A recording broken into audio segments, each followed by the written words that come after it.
नमस्ते दोस्तों। आज हम जानेंगे गंगा नदी और गोमती नदी के बीच बसा संस्कृति और इतिहास से समृद्ध उत्तर प्रदेश का जिला प्रतापगढ़।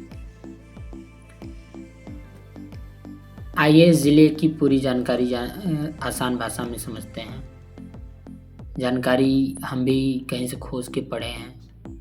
इसकी जनसंख्या लगभग 32 लाख है। इसका क्षेत्रफल 3730 वर्ग किलोमीटर है। लिंगानुपात 998 है। जनसंख्या घनत्व 863 व्यक्ति प्रति वर्ग किलोमीटर है और यहाँ का साक्षरता दर 70.9% है। प्रतापगढ़ उत्तर प्रदेश का एक प्रमुख जिला है जो 1898 में अस्तित्व में आया। प्रतापगढ़ कस्बा जिले का मुख्यालय है। ये जिला प्रयागराज मंडल के अंतर्गत आता है और इसे जीपीएस मानचित्र पर देखेंगे तो 25 डिग्री 34 मिनट से 26 डिग्री 11 उत्तरी अक्षांश और 81 डिग्री 19 मिनट से 82 डिग्री 27 पूर्व देशांतर रेखाओं पर स्थित पाएंगे।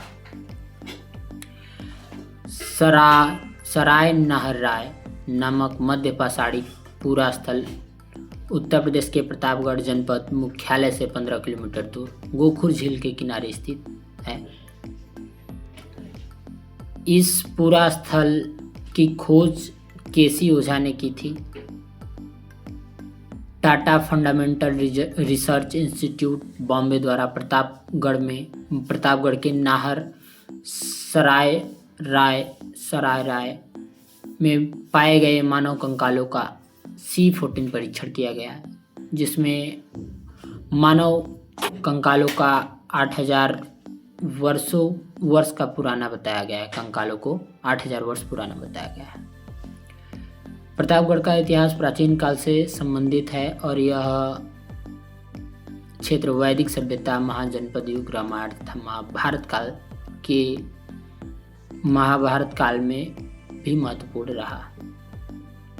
वैदिक काल में यह क्षेत्र आर्य सभ्यता का केंद्र रहा। रामायण के अनुसार यह क्षेत्र भगवान राम के अयोध्या राज्य का हिस्सा था। महाभारत काल में यह पांडवों और कौरवों के प्रभाव का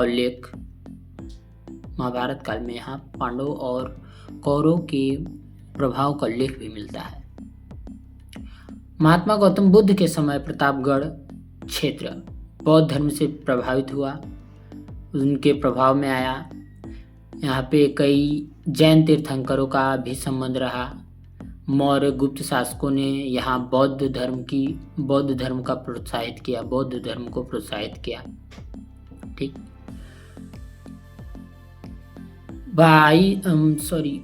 12वीं शताब्दी में यह क्षेत्र दिल्ली सल्तनत के बाद मुगल साम्राज्य के अधीन आया।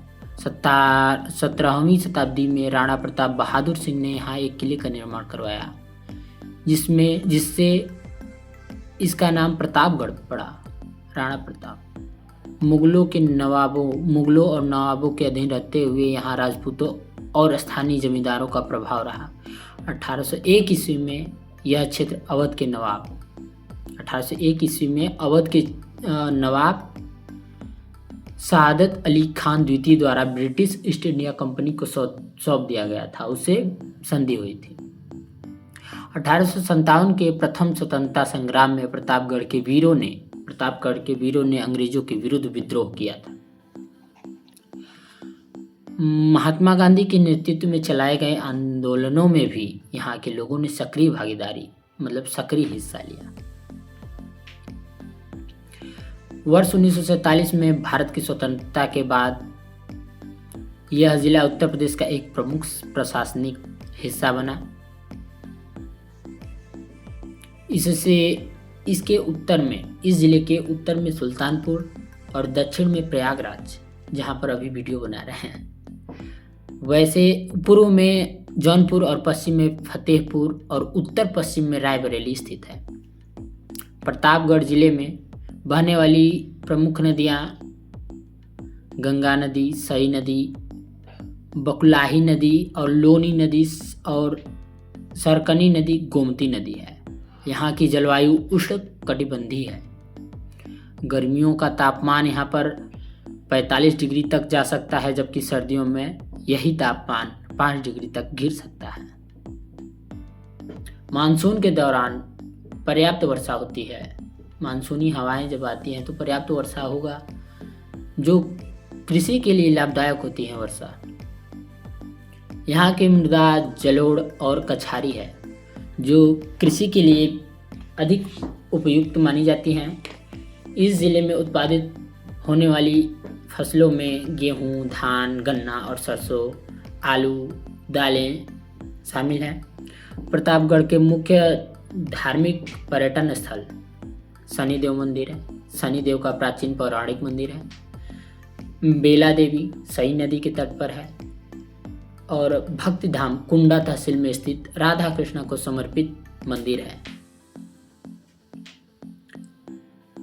और प्रतापगढ़ के ऐतिहासिक स्मारकों में प्रतापगढ़ का एक किला, प्रतापगढ़ का किला जो राजा प्रताप बहादुर द्वारा निर्मित ऐतिहासिक किला और मानिकपुर दुर्ग ऐतिहासिक रूप से महत्वपूर्ण दुर्ग है।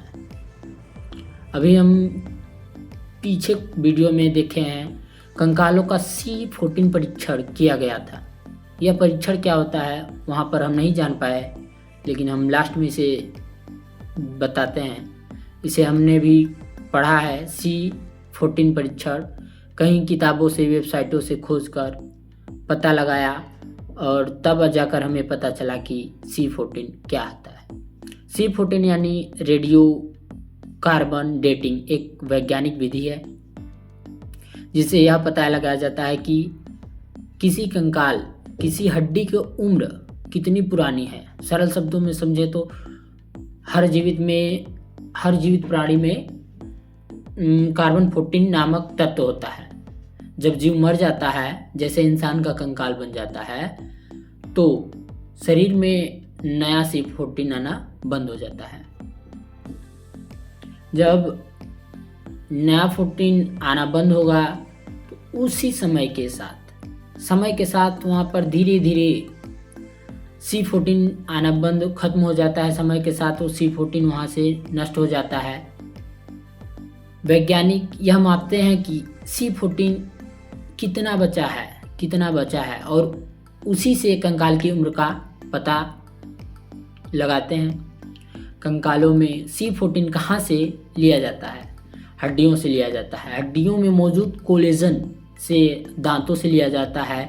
और कभी कभी पास में जैसे कि कभी कभी साथ में मिले कंकाल के साथ हड्डी, कोयला और जैविक पदार्थों से भी लिया जाता है।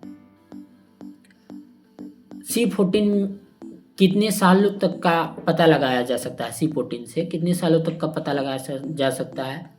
लगभग 50,000 साल, लगभग 50,000 साल तक की उम्र की पता लगाया जा सकता है।